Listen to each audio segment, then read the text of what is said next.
Question 1. The first paragraph functions to what? So let's look at our answers.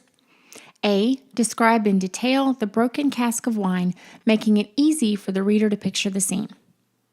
We're going to spend a minute on this answer because there's a chance that you chose it. And while it's not the best answer, as we'll see in a minute, it's not a terrible answer at first glance. There is some detail here. We see that the cask's hoops had burst and that it lay shattered like a walnut shell. Now, if you already know that a cask is a barrel and you know what a barrel looks like, you know that it's made of strips of wood, for example, and that it has hoops that bind those strips together, then you can probably picture the scene pretty well. The broken hoops, the barrel of wood broken and shattered like a walnut shell. In that case, you might think this is a strong answer. However, notice that if you don't know what a cask is, this is harder to picture. What are hoops on a cask? It's shattered like a walnut shell, but what's it made of? Shell? Glass? Porcelain? If you don't know any of that, it's hard to picture accurately, and that's because there's not enough detail for you to picture it accurately without some outside knowledge. So A is not really a very good answer. And always remember that you're looking for the best answer. There might be more than one correct answer, but you want the best one. So we're going to go ahead and cross this out because there is a better answer. B. Overwhelm the reader with the image of spilled wine, largely through the long second sentence of the paragraph. No, the first paragraph certainly doesn't overwhelm us with the image of spilled wine. There is actually no description or imagery at all of the wine itself in paragraph 1, only the cask. So no, it's not B.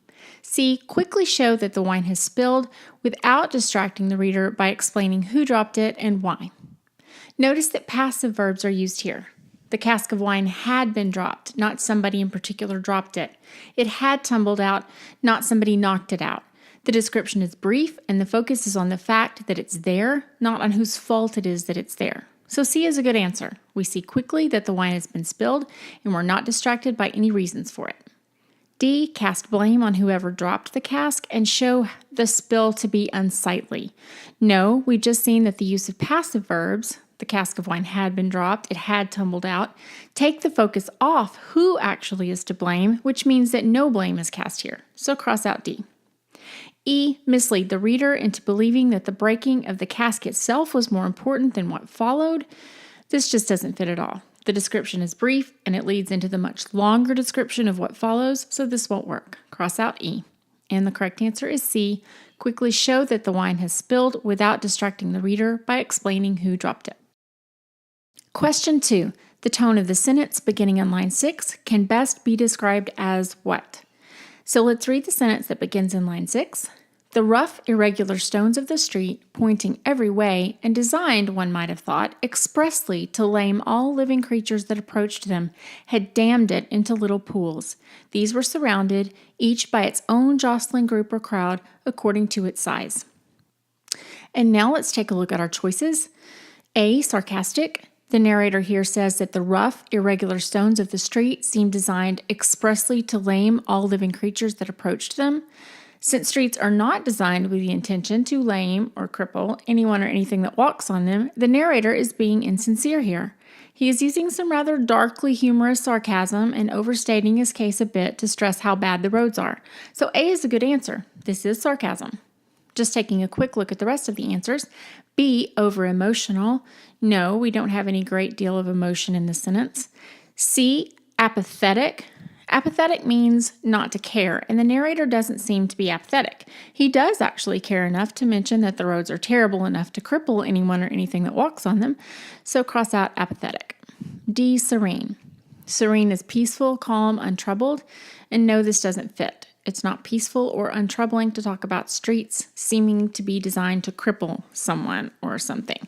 So get rid of D. E, frustrated. If you don't recognize that this is sarcasm, this might throw you off. If you think about the fact that it's probably frustrating to have a street that cripples or hurts those that walk on it. However, even if the situation is frustrating, the tone of the narrator here isn't frustrated. Remember that tone refers to the author's attitude, and his attitude towards the situation isn't one of frustration. He has that darkly humorous element in his tone, which doesn't indicate frustration. So E isn't the best answer. The best answer is A, sarcastic.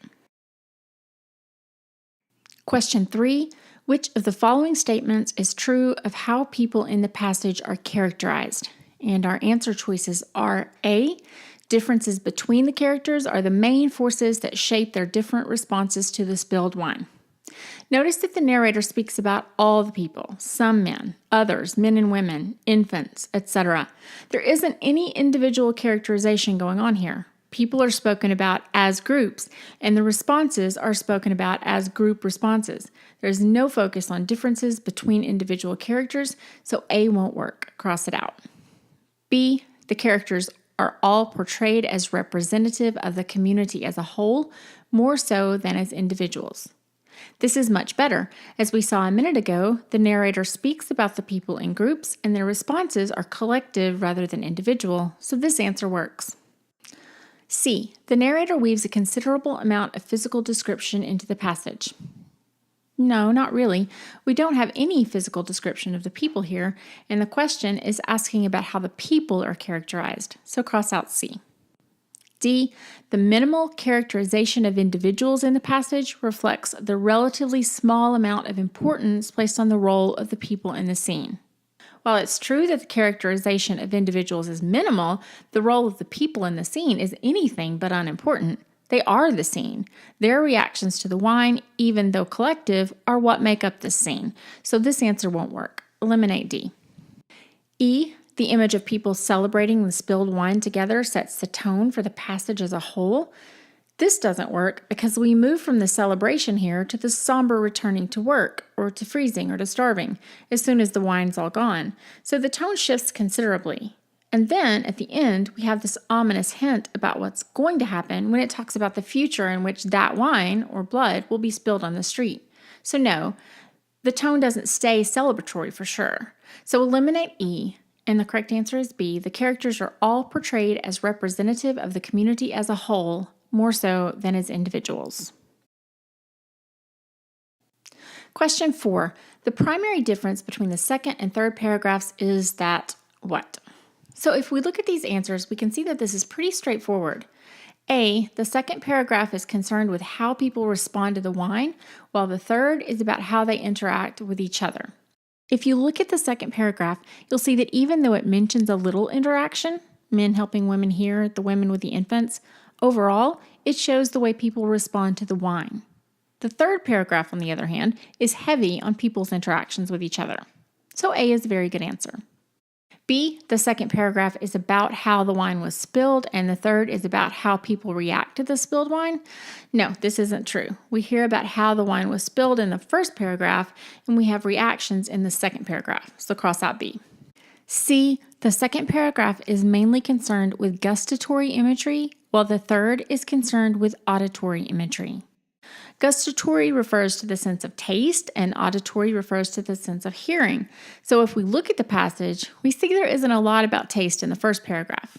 We do have people chewing on the wood to get to the wine that is soaked into it, but the taste isn't described. So you can't say that the first paragraph is mainly concerned with taste imagery. Similarly, we only have one auditory image in the second paragraph right here in the beginning, the shrill sound of laughter and amused voices, and then no more auditory imagery throughout. So this isn't a very good answer, certainly not as good as A. So get rid of C. D, the second paragraph questions whether the people's actions are laudable, and the third paragraph presents a response. There's nothing in here at all about whether or not the people's actions are laudable or worthy of praise. So this answer won't work. Eliminate D. E, the second paragraph shows the flaws in the setting, and the third shows the flaws in the people who live there. Other than mentioning the bad condition of the street in the beginning, there's no real focus on problems with the setting in the second paragraph. And the third paragraph doesn't focus on flaws in the people, so E is incorrect. And the best answer is A. The second paragraph is concerned with how people respond to the wine, while the third is about how they interact with each other. Question 5. The phrase raked into a gridiron pattern by fingers in line 36, while having literal meaning, can also be understood as an example of what? And here we have a list of literary terms. Metonymy, oxymoron, paradox, synecdoche, and onomatopoeia.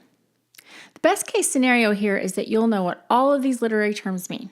If not, you'll have to guess, and that's the worst case scenario. If you know a few of these, you can do some quick process of elimination. For example, you probably will remember that onomatopoeia is when a word makes the sound that it represents, like pow or boom or crash. There's nothing like that going on here, so you can cross it out. Oxymoron is another one that you'll probably find familiar. Two contradictory terms used together, like Romeo's bright smoke in Romeo and Juliet.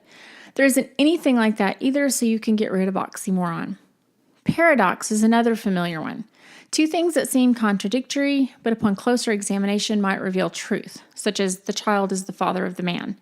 And there's nothing like that here either. So you might be able to quickly eliminate all three of those and be left with synecdoche and metonymy. But the writers of this test question were not trying to make life easy for you here, because synecdoche and metonymy are often confused with each other.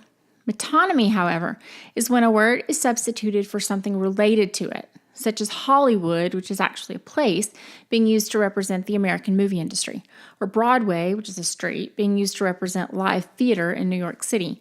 That's not what's going on here. Synecdoche is when part of something is used to represent the whole, such as using the word suits to represent businessmen, or calling workers hired hands, or referring to a car as wheels.